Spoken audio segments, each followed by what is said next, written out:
You know, Aamir Khan might just be the biggest movie star outside of Hollywood. He is the undisputed king of Bollywood with a B, which means he's got fans. I'm talking a few 100 million fans. Listen to this. 2008, Aamir starred in Gajini, which, by the way, was inspired by the Hollywood film Memento. Gajini became the highest-grossing Bollywood film of all time. That is, until last year, when it was surpassed by another movie called Three Idiots. Out of control, Who starred in Three Idiots? You got it, Aamir Khan. But Aamir is successful for more than just the movies he's been in. He's actually earned success on his own terms. He defied the conventions of Bollywood by only shooting one movie at a time. Plus, he challenges his audience, putting emotionally complex characters and politically sensitive stories on the big screen. His latest film is called Dobhi Ghat, and that actually tackles class and language barriers in his hometown of Mumbai. And talk about a personal project, it was written and directed by a woman called Kiran Rao, who happens to be Amir's wife. Everybody, please welcome to the program, Aamir Khan. How are you, sir? Pleasure to see you, man. How are you? Pleasure to see you. Thank you so much for coming on the show. No, it's a pleasure. It was when you were standing over there and the bio was running, and there was the scene where we'd shown a picture of your wife. You had the nicest smile on your face. Yeah. Well, she's wonderful. I'm so glad that I met her in life, actually. Yeah. But think about it, because didn't you initially get a little hesitant to work on a project like this with her? Well, actually, when she told me she was working on a script, I was really nervous.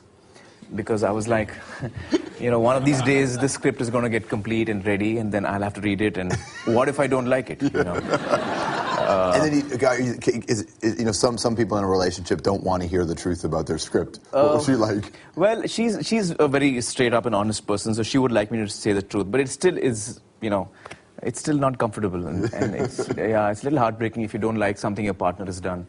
And I was nervous about that, so it doesn't sound very good, but I was hoping the script would never be complete. That's the truth. And then one day, she said, "Okay, I'm ready," and I was like, "Okay." So I said, there's a cousin of mine who's a brilliant filmmaker back home in India, and he's kind of bit of a hermit, so he's kind of moved away from filmmaking over the last 5 or 8 years. And so I said, let's go and meet him. He lives in the south of India, and I said, let's go and meet him, and let's hear the script together so you can read it out to us. And I thought if he didn't like it as well, then I'd have some numbers on my side, And so we did that. We actually went to Kunur, which is in the south of India. It's a lovely hill station there.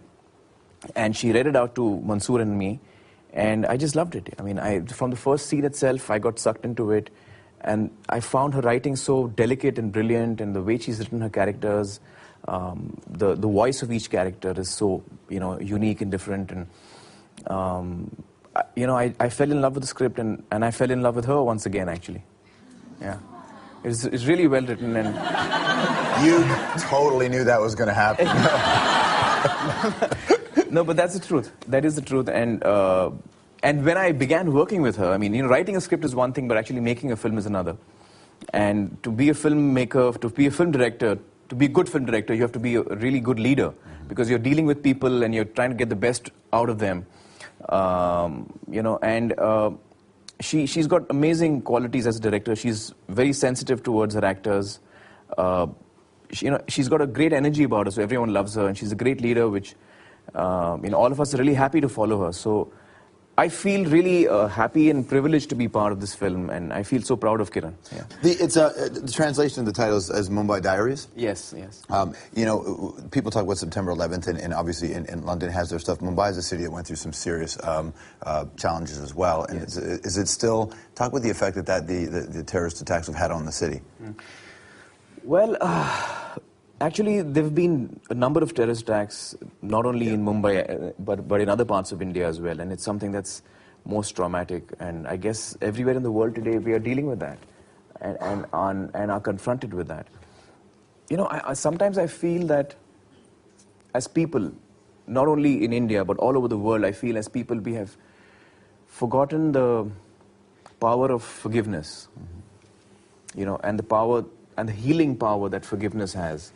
And I think as a result of that, it's, just constantly kind of snowballing into, you know, a lot of us just breaking into violence, and there is a lot of misinformation floating around, and that kind of fans emotions. So these are difficult times we're living in, I guess.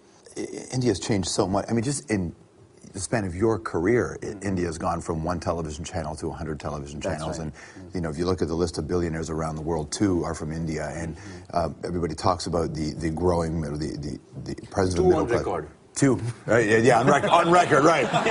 Right. That's true. There are probably more. But just the middle class, I mean, India's changed a lot. How or has it, though? You still get the sense that while there is prosperity coming there, people still wonder if India has changed. It's a country that's dramatically changing. It really is. Just purely in terms of its cinema, I think at one time, you know, in the 80s or so, there was just this mainstream kind of films, and those were kind of very formulaic, and you know, and now you have so many young filmmakers, and I'd like to believe that I'm part of that group which has brought in a lot of change in Indian cinema. And today, you know, what is mainstream? No one can define it. I mean, the films that have been the huge successes over the last few years, some of them that I've been part of, have really broken the mold of what was mainstream Indian cinema. But that's the idea of changing the stories in film in India changing. I can imagine in 10 years it's going to be even bigger, because for the longest time, and I mean, Bollywood is always synonymous with musicals. They're not all musicals, but it plays a big role. But they're always about hope. There's always this idea of hope. That is true. And French cinema and American cinema really changed when it was no longer about hope. That's right. About despair. That's right. Well, I think, you know, Indian cinema is difficult to... because all along, not just now, but all along you've had the... First of all, you have to understand that we have 22 languages in our country.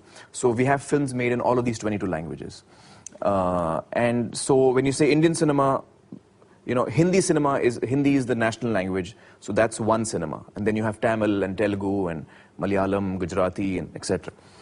So what is really Indian cinema, because it's so diverse. But within all of that, I think that you can broadly say that all along we've had these big mainstream films, and then you also had offbeat films and you know, offbeat cinema happening right across, right from Satyajit Ray to before him and after him. So it's not something that has not been happening, you know, offbeat films and films that challenge what is the mainstream. They have been happening all along. Also, it's a country which is strange because, I mean, for example, a lot of people like me, and there's a huge population of us who have grown up in big cities like Mumbai and Chennai and Delhi and Calcutta, our entire education is in English. So English becomes our first language. We think in English. And for many, English is the only language. Yes, that is also true. But what happens is, for someone like me, I have strong influences on me which are Indian. And then I also have strong influences on me which are from all over the world, because all my reading is in English. I haven't read a single book in Hindi. So I've read authors, I mean, when I was a kid, I was reading Enid Blyton. So, you know, right from a small age, you have influences which are so diverse. So someone like me, by the time I'm 18 or so, and I'm getting into a field which is cinema, there are so many influences on me, and I'm not purely Indian in that sense. You know, and so there are a lot of people like me who are, you know, who have grown up with a lot of influences on them, and so what we come out with is not necessarily purely Indian, if you know what I mean. What did you think then? Because for a lot of people, I was lucky enough to grow up in a neighborhood that was very diverse, and there was a large Indian and Pakistani population, and there are those places in Canada, but for many people, their understanding of Indian culture is Slumdog Millionaire. And that really, what did you think of that? Well, I thought the film, I can see why it did well. I can see why it really connected with people, and I'm a big fan of Danny, and I was so happy for him and his entire team that the film did so well. I think for someone like me who has lived all his life in India, it didn't ring true on a lot of levels. You know, the fact is that I have strong points of reference. Being an Indian, I have strong points of reference. So when cops in the police station speak in English, it doesn't seem correct to me. Or when the slum kid speaks in English and in a British accent, you know, it kind of jars, you know. But I can 50 see... 50 years ago, maybe yeah. that would have happened, right? The British accent. So I think that, you know, unfortunately, you know, for a film like Slumdog, and because it's not really an Indian point of view, I think Danny is someone who's not Indian, and that's his take, and I think he's hugely talented, but it's not really how India is. You know, unfortunately, I have a strong reference point, so I can't help but react that way. But I can see why people who don't have a reference point love the film. For sure. Yeah. All right, stick around. We're going to actually play some anthropology with Aamir Khan right after this.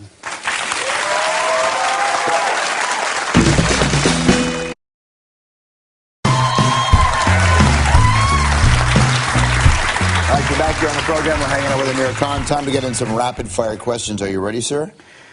You know, I'm most uncomfortable with these rapid-fire questions, but Yeah, go ahead. It's coming.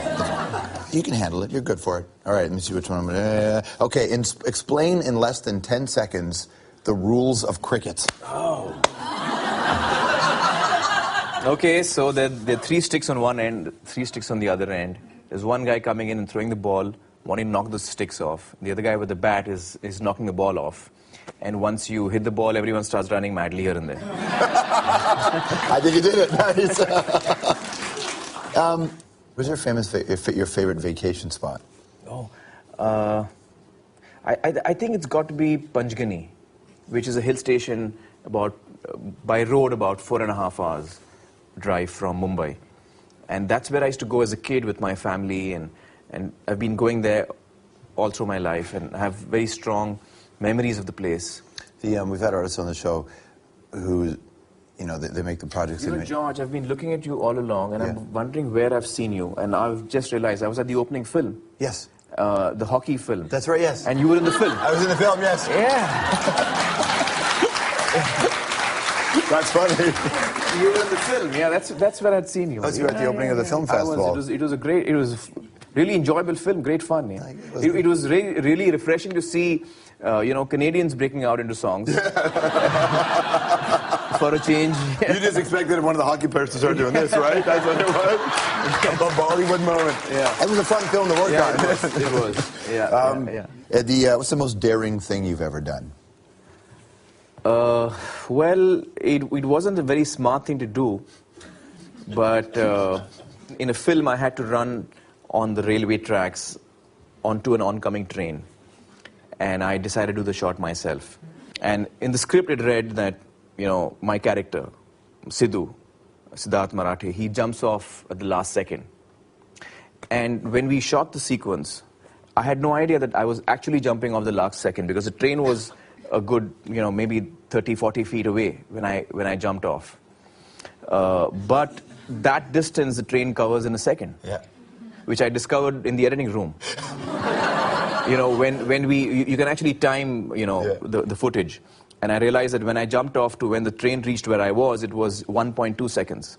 So the train actually missed me by 1.2 seconds, which was very scary, because after that I couldn't sleep for days. Yeah, no kidding, man. All right, last question. Why aren't fish and chips as popular in India as curry is in the UK?